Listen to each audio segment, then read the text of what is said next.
منظر الجيش اليمني يفرح، والله يفرح، شرحته قلبي.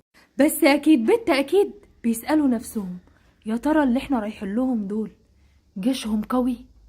عايزة أطمنك، هطمنك بكلمتين وبس، كلمتين من كتابنا العظيم القرآن الكريم: لا يقاتلونكم جميعا إلا في قرى محصنة أو من وراء جدار بأسهم شديد تحسبهم جميعا. ركز في الحتة دي، وقلوبهم شتى. ذلك بأنهم قوم لا يعقلون. تقلقوش، تصدقوا بالله إن شاء الله بقوة لا إله إلا الله منصورين. عارفين ليه؟ لأن هم دول اللي قالوا لسيدنا موسى إن فيها قوم جبارين.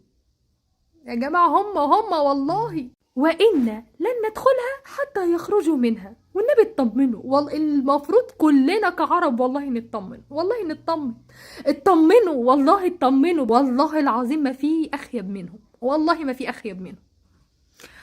اطمنوا.